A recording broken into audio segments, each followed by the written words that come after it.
bana musu bakana ko malibana te malibana ka à travers entourage vraiment bana musu bakana ko sala ba besoin te basala ko à travers baninga banini comprendre parents nyonso il faut ayeba ko éduquer mwana nae avant atinda na école pona ngana ko lobela ka iloko wana alobaka nanga boye rite soko la muki na tongo eloko liboso mwasi abimaka nango na chambre na ye ezali vase tango mwasi abimi na chambre na ye na vase aki abwaki yango il faut soigner vase na ye très bien atie mai na ye ya javel na kati oyo kate yango esalaka biso mibali to derayaka comprendre pour moi ça éduquer il y a un adage lobaka éduquer une femme c'est éduquer toute la nation. OK.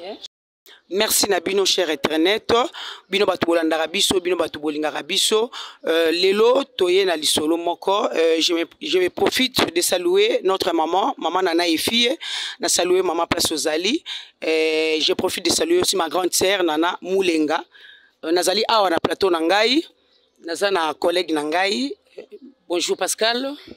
Ouais, bonjour, bonsoir partout dans le monde, ça dépend du pays où batu bazali. Je représente le nom de Pascal, donc je suis humble votre serviteur. Merci beaucoup. Ok, merci. Veuillez s'abonner, liker, commenter, aimer, ça nous fera du bien.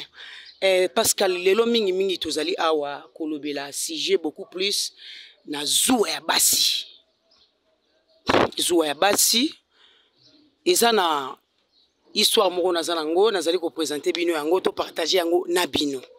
Eza na mwasi moko azali femme mariée azana mobali na ndako mobali ake kolinga libanda suite à nini suite ya mwasi mobali azo déclarer propriété na ndako ezate mwasi aza ko s'occuper na ye très bien te nde pousser mobali akende kolinga libanda bon mwasi wana na zuwa wana esali ke aye koboma mobali na ye aye koboma mobali na ye na yebité par là Pascal yokoloba ndini. Merci mingi maman Ritz pour la parole maman Kolo Lopango bon pour ngai na kokoloba juste que ils ont ba jalousie mal placée ils appellent ba jalousie mususu ils a placé pourquoi j'ai dit ça omoni jalousie mal placée za lokola mutakoza la ndako à déplacer parce que non na ke tourment bona ko na zo meloko na zonga oh que ta la basi na yo on est ba jalousie mal placée ba jalousie o eza canaliser za ke non ah bébé pour nous sala ki ngana sepela ki nango te prochainement ko sala ngo bongo te on est jalousie moko za canaliser zo la que non il y a l'amour à l'intérieur ba jalousie nous se comme mal placé pourquoi pour eza ba genre ya basi misusu hein ceux qui osent encore apprendre quelque chose il y a mon rôle c'est comme si oh mais na sens ya normalité quoi tu vois OK le rose mais na sens ya normalité et na basi musoko ebisa ke non arrête nga lingaka te okendaka trop baba chaque samedi chaque jour mais la kaka masanga boye ye pona ye amona ngweza bien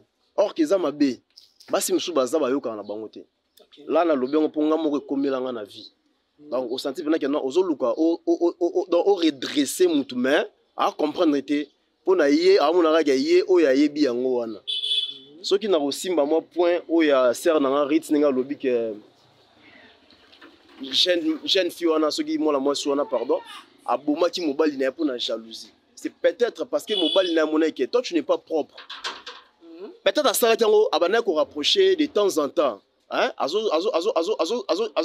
un peu ko faire éclaircir quelque chose que oh za boinga na c'est plan nango peut-être alemba ki ko pesa conseil nango abi ah ndenge na lembi nanga bona ki nanga ko luka libanda ndo moni ke papa bimaki libanda papa asali makamna ya kutani na oyo ye banda ko linga omoni ezane lo moko une femme il faut oser la propre c'est très important. OK ce qui nous attire et pas bana miba les ara propriété à moi aussi quand une femme tu es sale et non rapprocher te ouais yango pousser papa ki ne kolinga na ye libanda soki azalaki mwasi ya malamu alingaki avandisa mobali na place aboma ye na se ya pongi anga sola na ye ah chérie nanga pourquoi osali boye mpona nini osali boye mpona nini osali boye balingaki basola ngo dans le calme mais ti ya komi na point ya koboma bongo wana eza susu preuve d'amour te eza jalousie te wana eza haine. Merci Pascal merci cher internet boyoki ya vie ya Pascal ndenge alobi mpona ye il falaki mwasi meka ko évoluer propriété ayoka sonité mais ye aulia yoka toli ya mobali na ye ya sali teti asali teti tellement bango bakoma na système ya kilelo alobi ote ngana koyoka te ngana ko continuer toujours boye et pousser papa akende kolinga na ye libanda aki la faute tokotake mingi côté ya basi ngai nazali mwasi eloko ezosala pasi mingi kotala mwasi mususu na libala na ye akolamuka na ye na tongo abrose na ye te ake kovanda na ye na klika bakamarade abandi na ye kobeta na ye masolo abosani ke tangu yo mwana mwasi olamuki ndenge mama na ngai ateya ngai alobaka na nga boye rite soko olamuki na tongo eloko ya liboso mwasi abimaka nango na chambre na ye ezali vase tangu mwasi abimi na chambre na ye na vase ake abwaki yango il faut soigner vase na ye très bien atie mai na ye ya javel na kati après avoir aye kotala sikoyo ndenge nini papa akolamukela papa akolamuka fo single na ye ya propre ezala wana kilote na ye ya propre ezala wana vraiment ezosala soni mingi na bino bandeko basi oyo bozwa afficher comportement oyo bozali koyokisa biso bana basi soni botika comportement oyo ezali bien te. Je profite de saluer Tété Kapinga depuis Canada. Je salue aussi notre cordon image display Hervé Kamanda empereur na accéléré empereur pour azali empereur vraiment tozongi Sousou et pas Pascal bon côté la comportement au moins si asalaki ezali manque ya confiance to ezali d'après ye asalaki comportement na d'après yo Pascal côté ye nini na mwasi wana ezali manque ya confiance to ezali abuser relation na couple na ye. Bon pour ngai conseil on a kopesa pour na bandeko na biso basi omoni une femme c'est plus l'écoute. Tant mwasi oyo kate yango sala biso mibali to derayaka. On prend pour moi ça éduquer il y a un adage lobaka éduquer une femme c'est éduquer toute la nation. Sozana mwasi ya malamu o mona kana balobaka non celui qui trouve une femme trouve le bonheur. So yo soza mabe za te ke beauté te on prend mabe za na kati soza na ba comportement mabe ozana ba attitude ba carnio sur yo za mabe et plaire mobilité. À quoi sert bon mobala za nao? Vraiment. Bande ko basi il faut qu'on la soumise, il faut qu'on mikitisa, il faut qu'on yoka. Surtout pas mutu oyo lingi oporta na mutema. Soka pékition loko il faut automatiquement otika. Moi si aza mutu ayokaka. Moi ça la tembe na mobilité. Wana ezalaki jalousie moko na robenga ngo manque ya confiance. Comprendre? Laki manque ya confiance pourquoi? Pour a mobali nao. Soki o aborda ki le solo bo solo que c'est que non bébé arrête ça tika bonga partir là na okoma boye. Moi si faut solo là na mobali. Omoni ba mabala na biso lelo e kufa pourquoi pour dialogue ezate. Libala eza dialogue, libala eza li solo. Pour mutu oyo lingi bo vivre na donc botikal ne internellement. Bo botabana la kati te Pascal. Lelo tout mona makambo ndenge ezo changer pe ezo évoluer.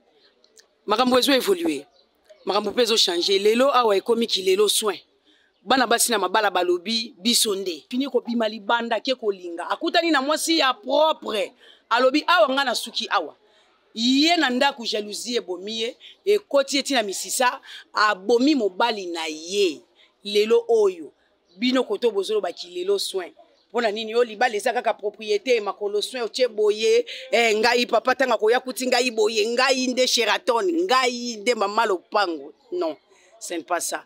Conseil à malamu ezali bana basi premièrement ezali propriété koyoka mobali na yo faut koyoka mobali na yo beaucoup plus tango bovandaka 3 heures 2 heures na chambre oyo papa zoloba na yo zoyoka oyo zoloba il faut que se comprendre bozali ko se comprendre na foyer na bino na couple na bino et même ka bénédiction na foyer vraiment nazongeli bino nazongeli lisusu Pascal Pascal kotala lelo oyo ndenge tozomona makambo nyonso ezo évoluer boye makambo nyonso ezo évoluer ba mama balobi bana na bango ya lelo oyo ba bengaka bango ba ujana lelo oyo ba mama bazoko ko éduquer ba ujana te ba ujana bazaka kana ba coin par-ci par là siko oyebisanga moi sa bongo so akeli bala akomema nini À combien ma bonheur, toi combien ma malheur.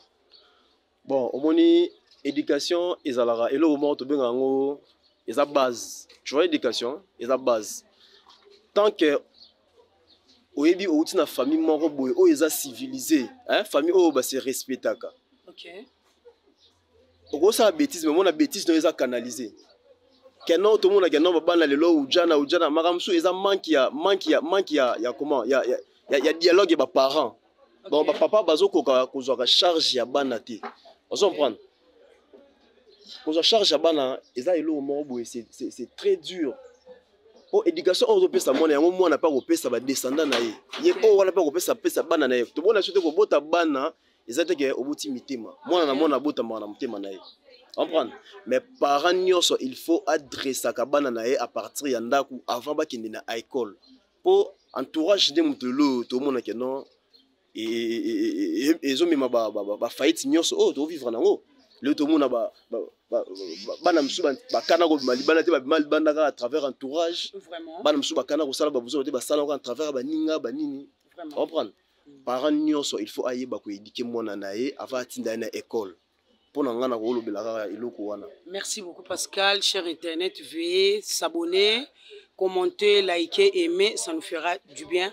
Merci encore, merci infiniment à notre maman Nana et fille. Je vous salue maman là où que tu es. Mingi Pascal à répondre boui. Pour nabino ba maman. Lelo termeye moko qui lelo soin qui lelo propre bana ba baby génération ya bana o ya mike bozo mona ezo telemaka na ba coin bali ko ka conseil te mais parce qu'à la tei beaucoup plus na ba parents alobi ba parents boza la mur na éducation pour na bana nzoko alembaka minu na ye te. Il faut bien saisir l'enfant, il faut bien éduquer, il faut qu'on paie sa éducation, il faut qu'on serrer très bien, il faut qu'on invite pe ba camarades beaucoup plus pembeni ya mwana. Parce que camarades mususu pa ko ya a détruit éducation ya bwana na yo ozo comprendre te nini yeye na libota mwana comité ti a komi ko finga voire même bino ba parents na ye ezo pesa pasi mingi koleka pona wana vraiment to beti c'était mingi na ba maman azali wana pona ko protéger foyer na ye beaucoup plus ezalaka maman parce que papa bimara akende koluka mais mutatika la base na ndaku maîtresse ezali maman oza wana pona ko s'occuper na bana na yo pona ko s'occuper na ndaku na yo kotala côté ya nourriture kotala koto papa nini ya kosala pona papa ya sepela chambre na ye ezala bopeto kiloti na ye sengle na ye li papa na ye ya chambre ezali wana vraiment tant que papa sokuta propriété au servir bien na table tali pe bana na ye baza bien éduqué na tant papa zo ya kuti bana na table bazu bakaye na bango ba livre na bango bazotanga et ko pesa papa esengo mingi akomona ke tombaki na erreur te parce que la Bible nous dit celui qui trouve une femme trouve le bonheur. Basi bozala ba bonheur ya ba foyer na bino. Vraiment en tout cas, merci à vous cher internet. Tokomi koshite na suka. Vraiment, je profite de saluer Faya Moto. Vraiment, je profite de saluer aussi Jean-Willy Yaba, Nabenga Kaye Yabaski. Jean-Willy Yaba, je vous salue là où tu es. Vraiment, merci à vous tous. Et je profite de saluer aussi notre maman Nana. Maman Nana, là où tu es, je vous salue encore. Infiniment aussi, maman Nana. Beau s'abonner vraiment massivement. Et veuillez aimer, commenter, liker, partager. Voilà, ça nous fera du bien. Vraiment, je vous aime tous. Check.